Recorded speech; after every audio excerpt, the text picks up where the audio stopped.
Coffee ಮಾತ್ರ super ಆಗದೆ ನೋಡು. ಯಾರು ಕಾಫಿ ಮಾಡಿದ್ರು ಹಿಂಗಾಗಲ್ಲ. ಅದಕ್ಕೆ ಮತ್ತು ನಾನು ಹೇಳೋದು, ನೀನು ಹೋಗಿ ಅಲ್ಲಿ 1 ತಿಂಗಳು ಇರ್ತೀನಿ ಅಂತೀಯಲ್ಲ, ನನ್ನ ಕತೆ ಏನಾಗಬೇಕಿಲ್ಲಿ? ನೀ ಹೋಗಿಗ ಸುದ್ದಿ ಮಾತ್ರ ಹೇಳ್ಬೇಡ ನೋಡು, ಸರಿತಾ ಹೇಳಿನಿ. ನೀ ಇಲ್ಲಿದ್ದರೂ ಏನು ಕೆಲಸ ಏನು ಮಾಡೋದು ಬೇಡಪ್ಪ. ಭಾಳ ಅನಿವಾರ್ಯ ಆದರೆ ನಿಮ್ಮ ಅಮ್ಮನ ಹೋಗೋಕ್ಕೆ ಹೇಳು, ಬೇಕಾದ್ರೆ ತೊಗೊಂಡೋಗಿ ಬಿಟ್ಟು ಬರ್ತೀನಿ ನಾನು. ನೀನು ಮಾತ್ರ ಹೋಗೋ ಸುದ್ದಿ ಹೇಳಬೇಡ. ಇಲ್ಲ, ನಾ ಹೋಗಲ್ಲ. ನೀವು ಆವಾಗಲೇ ಹೇಳಿದ್ರಲ್ಲ ಬೇಡ ಅಂತ. ಮತ್ತು ಅಮ್ಮ ಒಂದು ಸತಿ ಕೇಳು ನೋಡೋಣ, ಎಂಥಾರಾಗಲಿ ನಾ ಮನೆಗೆ ಹೋಗೋಷ್ಟೊತ್ತಿಗೆ ಕರ್ಕೊಂಡೇ ಹೋಗ್ತೀನಿ ಅಂತಲ್ಲ, ಅದಕ್ಕೆ ಕೇಳಿದ್ದು. ಹೋಗಲ್ಲ, ನನಗೂ ಅರ್ಥ ಆಗ್ತದೆ ಇಲ್ಲಿ ಸರಿ ಆಗಲ್ಲ.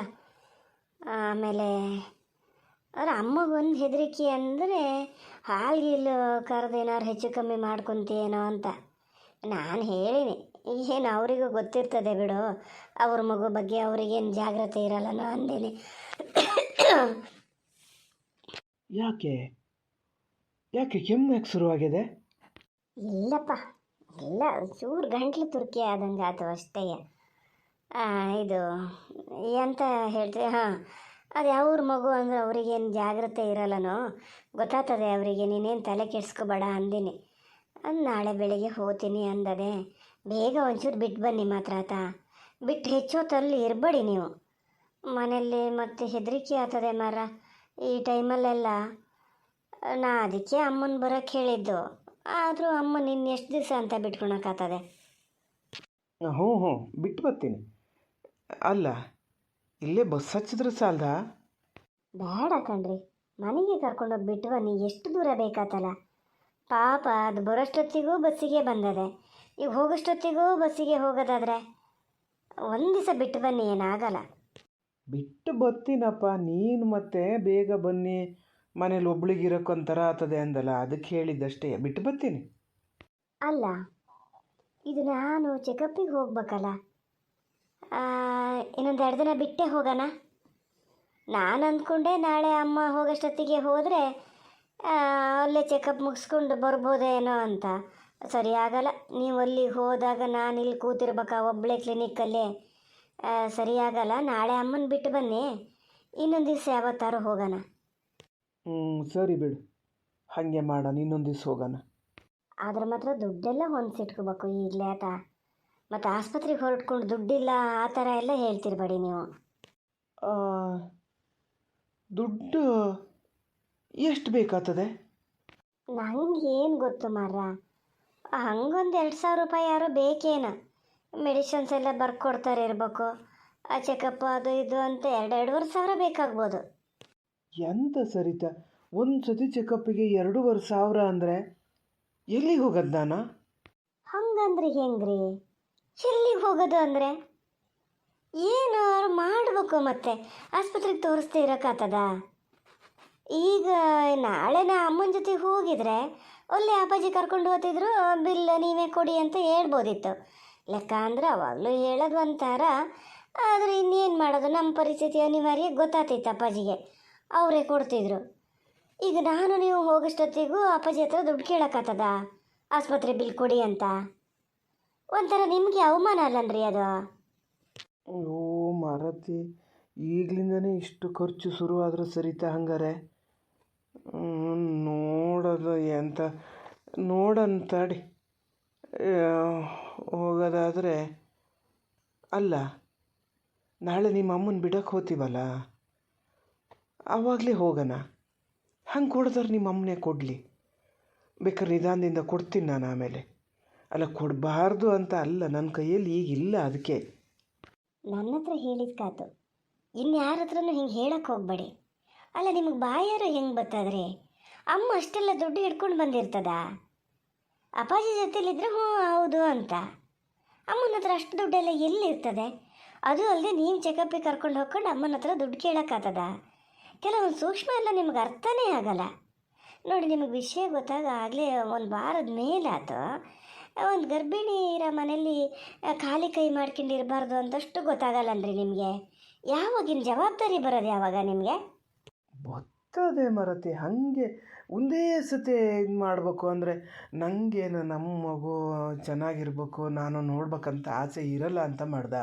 ನೀವು ಲೇಡೀಸ್ ಹೇಳ್ಕೊತೀರಿ, ನಾವು ಹೇಳ್ಕೊಳಲ್ಲ ಅಷ್ಟೇ. ನಮಗೂ ಆಸೆ ಇರ್ತದೆ. ಆದರೂ ದುಡ್ಡಿಗೆ ಹಿಂಗಾಗ್ಯದಲ್ಲ, ಏನು ಮಾಡೋದು ಹೇಳೋ? ನನ್ನ ಹಣೆ ಬರೋಕ್ಕೆ ಯಾವಾಗಲೂ ಕೈಯಲ್ಲಿ ದುಡ್ಡೇ ಇರಲ್ಲ. ನಿಮ್ಮಮ್ಮ ತರಲ ಮನೆಯಿಂದ ದುಡ್ಡು, ನಿಂಗೆ ಗೊತ್ತಾ? ಹ್ಞೂ ಅದೇ ಮತ್ತೆ ನಂಗೆ ಗೊತ್ತಾಗ್ತದಪ್ಪ. ನೀವು ಹೊಂದಿಸಿ ಎಲ್ಲರೂ ದುಡ್ಡಾತ ಮತ್ತು ಇದ್ರ ಸುದ್ದಿ ಹೇಳಿ 8-10 ಸಾವಿರ ಎಲ್ಲ ಸಾಲ ಮಾಡೋಕ್ಕೆ ಹೋಗ್ಬೇಡಿ. ಇದ್ದಿದ್ರಲ್ಲೇ ಸ್ವಲ್ಪ ಎಲ್ಲ ಹೊಂದಿಸಿ ಹೋಗಿ ಬರೋಣ. ಹೋಗಿ ಬಂದಮೇಲೆ ಟ್ಯಾಬ್ಲೆಟ್ಟು ಟಾನಿಕ್ಕು ಅಂತ ಸುಮಾರು ಆಗ್ತದೆ. ಹಾರ್ಲಿಕ್ಸು ತೊಗೊಬೇಕಾಗ್ತದೇನೋ. ಮನೇಲಿ ಹಾಲು ಇರಕ್ಕೆ ಹೋಗಂದು ಬಚಾವು. ಹಾಲು ಇನ್ನೂ 1 ಲೀಟ್ರ್ ಕಡಿಮೆ ಕೊಡೋಕ್ಕೆ ಶುರು ಮಾಡೋಣ. ಅದು ಬರೀ ತೆಳು ಕಣ್ರಿ ದನಿನ ಹಾಲು, ನಂಗೆ ಬೇರೆ ಎಂತ ಬೇರೆ ಸೇರಲ್ಲಲ್ಲ. ಹಾಗಾಗಿ ಈಗ ಅದೇ ನಾನು ಅಂದ್ಕೊಂಡೇನೆ ಆಸ್ಪತ್ರೆಗೆ ಹೋದಾಗ ಏನೇನು ಬೇಕೋ ಎಲ್ಲ ಅಲ್ಲಿ ನೋಡಿ ಗೊತ್ತಾಗ್ತದಲ್ಲ. ಡ್ರೈ ಫ್ರೂಟ್ಸ್ ಇವನ್ನೆಲ್ಲ ಯಾರು ಬೇಕು ನೋಡಿ ತಂದ್ಕೊಳೋಣ ಅಂಥೇಳಿ ಸುಮ್ಮನಾದೆ. ಇಲ್ಲಿ ಮತ್ತು ಅಷ್ಟು ಸಿಕ್ಕೋದು ಇಲ್ಲೇ ಏನೋ ಒಳ್ಳೆವು, ಅವನ್ನೆಲ್ಲ ತಂದ್ಕೊಳೋಣ. ಅದು ಅಂಜೂರ ಅವೆಲ್ಲ ತಿನ್ಬೇಕಂತೆ, ಕಾಸ್ಟ್ಲಿ ಮಾತ್ರ. 350-400 ರೂಪಾಯಿ ಅಂತೆ. ಅದು ಕಂಪಲ್ಸರಿ ತಿನ್ನಲೇಬೇಕಂತೆ. ಅಮ್ಮ ಅದೇ ಹೇಳ್ತಿತ್ತು ನನಗೆ. ಅಂತ ಗೊತ್ತಾಗಲ್ಲ ಮಾರತಿ, ಗೊತ್ತಾಗಿದ್ರೆ ತತ್ತಿದ್ದೆ ನಾನು ಅಂತ. ಎಂತ 400-500 ರೂಪಾಯಿ ಕೊಟ್ಟು ಡ್ರೈ ಫ್ರೂಟ್ಸ್ ತಂದ್ಕೊಳೋದಾ? ಎಂತ ಸರಿತಾ? ಗೊತ್ತಿದ್ದು ಹಿಂಗೆ ಮಾತಾಡ್ತೀಯಲ್ಲ ನೀನು. ಹಾಲು ಬೇರೆ 1 ಲೀಟ್ರ್ ಕಡಿಮೆ ಕೊಡೋಣ ಅಂತೀಯ. ಹ್ಞೂ ಮತ್ತೆ ಹಂಗೆ ಮಾಡಲೇಬೇಕಲ್ರಿ. ಅದು ನಮಗೇನು ಆಗ ವಯಸ್ಸಾಗಿದೆ, ಹೌದಾ? ಅದು ತುಂಬ ಜಾಗ್ರತೆ ಇರಬೇಕು. ನೀವೇ ಯೋಚನೆ ಮಾಡಿ. ನಿಮಗೆ ಅನಿಸ್ತದ ಅನಿಸಲ್ಲ ಹೇಳಿ. ಜಾಗ್ರತೆ ಮಾಡಿ ನಮ್ಮದೊಂದು ಮಗು ಅಂತ ಆಗಬೇಕು ಅಂತ ನಿಮ್ಗೆ ಅನಿಸ್ತದ ಅನಿಸಲ್ಲ ಹೇಳಿ. ಅನ್ನಿಸ್ತದೆ. ಅಲ್ಲ, ನಾನು ಏನು ಮನುಷ್ಯ ಅಲ್ಲನೇ? ಅಪ್ಪ ಆಗಬೇಕು ಅಂತ ನನಗೇನು ಆಸೆ ಇಲ್ಲ ಅಂತ ಮಾಡಿಯಾ? ಮತ್ತು ಇವನ್ನೆಲ್ಲ ಮಾಡ್ಬೇಕಾಗ್ತದೆ ಕಣ್ರಿ. ಈಗಿನ ಕಾಲ ಗೊತ್ತಲ್ಲ ನಿಮಗೆ. ಇದರಲ್ಲೆಲ್ಲ ನಾವು ತಿನ್ನೋ ತರಕಾರಿ, ಅನ್ನ ಎಲ್ಲದರಲ್ಲೂ ಕೆಮಿಕಲ್ಸ್ ಮಿಕ್ಸ್ ಇರ್ತದೆ. ನಾವು ಹಿಂಗಿದ್ರಲ್ಲೇ ಏನಾದ್ರು ಆರೋಗ್ಯ ಚೆನ್ನಾಗಿ ಕಾಪಾಡ್ಕೊಬೇಕು. ಈಗ ಮತ್ತೇನಾದ್ರು ಸಣ್ಣ ಪುಟ್ಟ ಜ್ವರ ಗಿರ ಎಲ್ಲ ಶುರು ಆದರೆ ನಾನು ಟ್ಯಾಬ್ಲೆಟ್ ಏನಾದ್ರು ತೊಗೊಂಡಂಗದೆ ಅಂತ ಮಾಡಿದ್ರ ಇಮ್ಯುನಿಟಿ ಪವರ್ ಜಾಸ್ತಿ ಮಾಡ್ಕೋಬೇಕು ನಾನು. ಎಂಥ ಪವರ್ ಮಾರತಿ, ತಲೆ ಕೆಟ್ಟು ಹೋಗ್ತದೆ. ಅಲ್ಲ, ಈಗ ಹೋದರೆ ನಿಮ್ಮಮ್ಮ ಬರೋದು ಯಾವಾಗ? ಬರೋಕ್ಕಾಗಲ್ರಿ. ನೀವು ಹಂಗೆ ಹೇಳ್ತೀರಲ್ಲ, ಈಗ ಅಲ್ಲಿ ದರ್ಗುಡ್ಸೋದು ಅದು ಇದು ಅಂತೇಳಿ ಇನ್ನು ಸದ್ಯಕ್ಕಿಲ್ಲ. ಒಂದು 3-4 ತಿಂಗಳ ತನಕನಾರು ಬರಲ್ಲ ಅಂತ ಹೇಳ್ತಾ ಇತ್ತು. ಅಷ್ಟು ದಿವಸ ಮಗಳನ್ನು ನೋಡದೆ ಇರ್ತಾರಾ? ಒಂದು ಕೆಲಸ ಮಾಡು ಸರಿತಾ, ಅವರಿಗೂ ಪಾಪ ಆಸೆ ಇದೆ ಮಗಳಿಗೆ ನಾವೇ ಎಲ್ಲ ಮಾಡಬೇಕು ಅಂತ. ಯಾರಿಗಾರು ಇರೋದೆಯಾ? ಇಷ್ಟು ದಿವಸದಿಂದ ಕನಸು ಕಾಣ್ತಿದ್ರು ಪಾಪ ಒಂದು ಮಗು ಆಗಬೇಕು ಅಂತ. ಇನ್ನೊಂದು 15 ದಿವಸ ತಿಂಗಳು ಬಿಟ್ಟು ಒಂದು ಸತಿ ಬರಲಿ. ಅವ್ರು ಬರೋಷ್ಟೊತ್ತಿಗೆ ಇವನ್ನೆಲ್ಲ ತರಕ್ಕೆ ಹೇಳೆ. ಅಲ್ಲ, ನಿಮಗೆ ಒಂದು ಸೂಕ್ಷ್ಮ ಅರ್ಥನೇ ಆಗಲ್ಲ ಕಣ್ರಿ. ಅವ್ರಾಗ ಅವ್ರು ತಂದರೆ ಒಂದು, ಈಗ ನಾನು ಬಾಯಿ ಬಿಟ್ಟು ಹೇಳಿದ್ರೆ ಏನು ತಿಳ್ಕೊತಾರೆ ಹೇಳಿ? ಇಲ್ಲ ಅದಕ್ಕೆ ತರಕ್ಕೆ ಹೇಳ್ತಾರೆ ಅಂದ್ಕೋತಾರೆ. ನಮ್ಮ ಇದನ್ನು ನಾವೇ ಕಳ್ಕೊಳಕತ್ತದ. ಈಗ ಒಂದು ಪಕ್ಷ ನಾನು ಹೋಗಿ ಅಲ್ಲೇ ಇದ್ದರೆ ತಗೊಂಬ ಅನ್ನಿ ಅಪ್ಪಾಜಿ ಅಂತ ಹೇಳೋದಾಗಲಿ, ಅಮ್ಮನ ಹತ್ರ ಹೇಳೋದಾಗಲಿ ಮಾಡ್ಬೋದು. ನಾನು ಇಲ್ಲಿ ಇದ್ಕೊಂಡು ನೀವು ಅಲ್ಲಿಂದ ಬರೋರು ತನ್ನಿ ಅಂದರೆ ಏನು ಚೆನ್ನಾಗಿರ್ತದೆ ಹೇಳಿ? ಕಾಫಿ ಕುಡೀರಿ, ತಣ್ಣಗಾಗ್ತದೆ. ಕಾಫಿ ಕುಡೀರಿ ನೀವು. ಅಂತ ಕಾಫಿ ತಣ್ಣಗಾಗದ ಮರತೆ? ನಿನ್ನ ಲಿಸ್ಟೆಲ್ಲ ಕೇಳಿ ನನ್ನ ಮೈಯೆಲ್ಲ ಬಿಸಿ ಆತ ಅದೇ. ಅದಕ್ಕೆ ಹೇಳೋದು, ಮದುವೆ ಆಗಬೇಕು ಅಂತ ಆಗೋದಲ್ಲ, ಅದರ ಜವಾಬ್ದಾರಿ ಬಗ್ಗೆ ಸ್ವಲ್ಪನಾರು ತಿಳುವಳಿಕೆ ಇರಬೇಕು ಅಂತ. ನಿಮ್ಮ ತಮ್ಮಗೆ ತಿಳುವಳಿಕೆನೂ ನಿಮಗಿಲ್ಲಲ್ರಿ. ಕೇಳಿ ಸಚಿನ್ ಅಣ್ಣನ ಹತ್ರ, ಹೇಳ್ತಾರೆ ಅವರು. ಸಚಿನ್ ಎಂತ ಮಾಡ್ತಾನೆ? ಅವ್ರು ಹೆಂಡ್ತಿ ಲಕ್ಷಗಟ್ಟಲೆ ಸಂಬಳ ತಗೊತದೆ, ಅದಕ್ಕೆ ಬೇಕಾಗಿದ್ದನ್ನು ಅದೇ ಮಾಡ್ಕಿತ್ತದೆ. ನಾನು ಮಾಡೋ ಕೆಲಸಕ್ಕೆ ನೀವು ಕೊಟ್ಟರು ಅಷ್ಟೇ ಸಂಬಳ ಕೊಡಬೇಕು, ನೀವು ಕೊಡೋಲ್ಲ ಅಷ್ಟೇ. ಹೋಗಲಿ ಬಿಡಿ, ಮತ್ತಿಲ್ಲಿ ತರ್ಕ ಮಾಡ್ತಾ ಇರೋದು ಬೇಡ. ನೀವು ಕಾಫಿ ಕುಡ್ಕೊಂಡು ಹೋಗಿ. ಹಾಲು ಕರೆದು ಹಾಕಿರ್ಬೇಕು ಅಮ್ಮ. ಇನ್ನು ಹಾಲು ಕೊಟ್ಟು ಬರೋರು ಮತ್ತು ರತ್ನನ್ ಬರೋಕ್ಕೆ ಹೇಳಿ ಬರ್ಬೇಕು. ಬರೋಕ್ಕೆ ಹೇಳಿ ಬರ್ಬೇಕು. ಇಲ್ಲ ನೀವೇ ಕರಿತೀರನೋ ನೋಡಿ. ನಾನು ಮತ್ತು ಹಾಲು ಕರಿಯಲ್ಲ ಮತ್ತು ಎಲ್ಲ ಕೆಲಸನೂ ಮಾಡೋಕ್ಕಾಗಲ್ಲ ನಂಗೆ. ಒಳಗೆ ಈಗಲೇ ಹೇಳಿರ್ತೀನಿ. ಅಲ್ಲ, ನೀವೊಂದು ಕೆಲಸ ಮಾಡು ಸರಿತಾ, ನಾಳೆ ನಿಮ್ಮ ಅಮ್ಮನ ಜೊತೆ ನೀವು ಹೋಗಿ 1 ತಿಂಗಳಿದ್ದೆ ಬಂದುಬಿಡು. ಇಬ್ಬರೂ ಬಿಟ್ಟು ಬರ್ತೀನಿ ಬಿಡು ನಾನು. ಹಾಗೆ ಮಾಡ್ತೀರಾ? ನಿಮಗೆ ತೊಂದರೆ ಆಗಲ್ಲಂದ್ರಿ ಮತ್ತೆ? ತೊಂದರೆ ಹೆಂಗಾರು ಸಮ್ ಮಾಡ್ಕಿಬೇಕು ಬಿಡು, ಏನು ಮಾಡೋದು. ನೀನು ಚೆನ್ನಾಗಿರ್ಬೇಕು ಅಂದ್ರೆ ಅವನ್ನೆಲ್ಲ ಮಾಡಲೇಬೇಕಲ್ಲ. ನೀವು ಹೋಗಿ ಬಾ. ಯಾಕೆ ಮತ್ತು ನಿಮ್ಮ ಅಮ್ಮಗೂ ಬೇಜಾರು ನಿಂಗೂ ಬೇಜಾರು.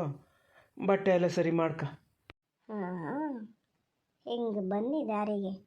ಈ ಮಾತು ಬರಲಿ ಅಂತಲೇ ನಾನು ಇಷ್ಟೊತ್ತು ಎಲ್ಲ ಹೇಳಿದ್ದು. ಸರಿ ತಿಲ್ಲಿರ್ತದೆ, ಬರೀ ಕೆಲಸ ಮಾಡ್ಕೊಂಡಿರ್ತದೆ, ಬೇರೆ ಖರ್ಚೆಲ್ಲ ತವ್ರ ಮನೇಲಿ ನೋಡ್ಕೊತಾರೆ ಅಂತಿದ್ರೇನ. ನೋಡ್ಕೊಳಿಸ್ತೀನಿ ತಾಡೀರಿ. ನಿಮಗೆ